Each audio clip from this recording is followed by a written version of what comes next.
November doesn't sound like the time of the year where you can find a lot of edible plants, speaking of Northern Hemisphere, but you would actually be surprised by how much you can find if you know what to look for. Here we will visit some unusual and maybe unexpected plants, other ones that we would expect more in springtime, and some that can be used as a nice spice. Remember, nature does not follow a strict calendar like we do, so this may differ year after year, and some of these you can find month prior or later, based on many factors. Stinging nettle is one of the most famous foraging herbs, even in the beginner stage, but you would probably expect this to be talked about more in the spring. Here is the secret of getting lucky. Sometimes there is a thing we can call second spring. It appears after some amount of consecutive, more warm than usual days, which tricks plants into thinking it is springtime. And more often than not, you will find a second growth of stinging nettles which you want to forage. When you find fresh, young-looking stinging nettle plants, less tall than those older than them, which are often around, this is what you want to pick. Make sure there aren't or weren't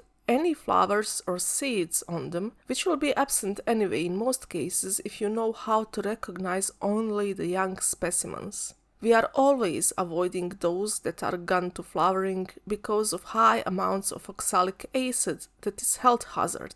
Don't forget to wear gloves. They sting equally in November as any other part of the year. Once you do pick them, you can make all the usual things. Soups, teas, or use it as spinach in almost any recipe. Remember to follow the identification steps: hairy stems, lacerated leaves, specific scent when crushed, and of course, the pain when you try to pick them with bare hands. As with anything else, consult more sources to be sure, but most of the time stinging nettles are quite easy plants to identify once you get to know them.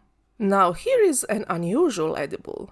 What if I told you that during November you can find edible tomato-like berries in temperate European forests? Well, you can. Meet Chinese lantern, called like this because in certain stages, cover around its fruit looks like a paper lantern. And it is quite true when you see it, so I would say this plant has a very suitable name. When you look at it from distance, it almost resembles red peppers or tomato plants. This is not a coincidence, as this is a member of the nightshade family, same as tomatoes and peppers. In this stage, when the husk is red, berry inside should not be eaten. This is mostly during summer and early autumn. Once papery husk dissolves into net-like pattern or becomes brown, then red or dark orange berries inside become edible. Notice how the berry split in half resembles a mini cherry tomato. Even its seeds are quite similar to ones you find in tomatoes.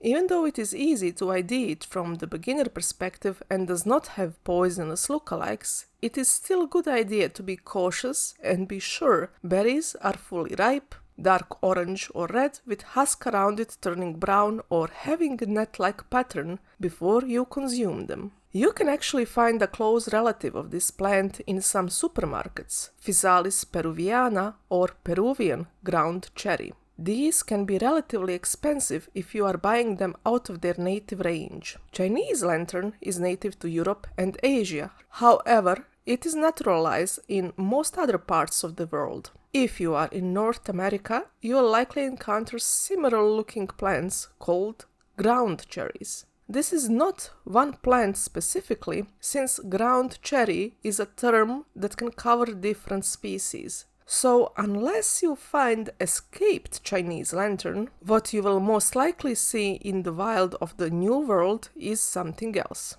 I won't be going to details of other species in this video, but will stick to one known to me, which is Chinese lantern. It is recommended you eat these carefully, especially if it is your first time. Just rule of tiny possibility your body or digestive system will find this unpleasant for some reason. Consider these a small fruit-like snack, perhaps small addition to salads, or an ornament on top of your finger food. Avoid eating them in big quantities.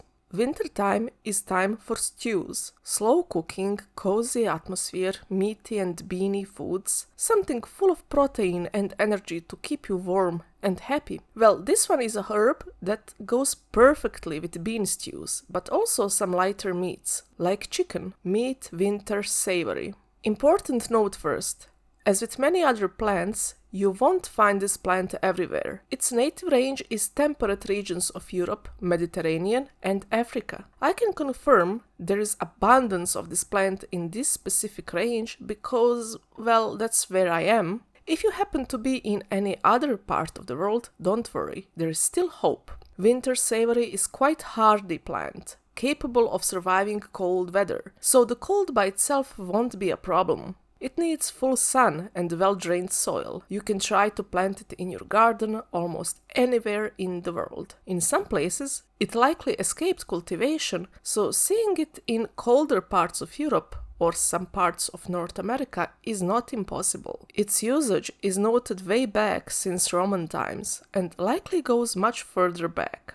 It grows up to 40 centimeters tall. Leaves are dark green, oval or needle-like, or something in between. Flowers range from lavender, pink to white color. In warmer regions, you may still see them in November. Old walls or hillsides with well-drained soil are a common place to find them. I often visit hill forts in the Mediterranean region, and almost all the time the ground below my feet is full of winter savory, leaving a scent so strong I can feel it as I walk by. You can easily see how ancient peoples would notice the same thing and decide to get to know this plant more in order to use it. If you think the flowers look kind of like mint type of flowers, you would not be wrong, as this plant belongs to the mint family. To an untrained eye, it could be possibly confused with rosemary, summer savory, thyme, or hyssop.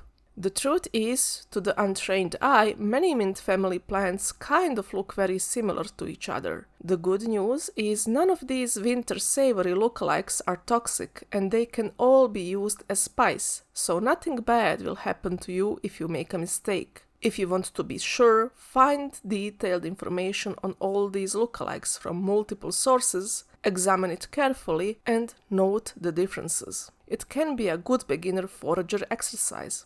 As most spices, once picked, winter savory can be dried and kept in a dry, sealed place to be used later. Always make sure you are foraging in place and way that is safe and legal. Make sure your ID is correct and don't rush. Mistakes here are not something you want to make. Happy foraging!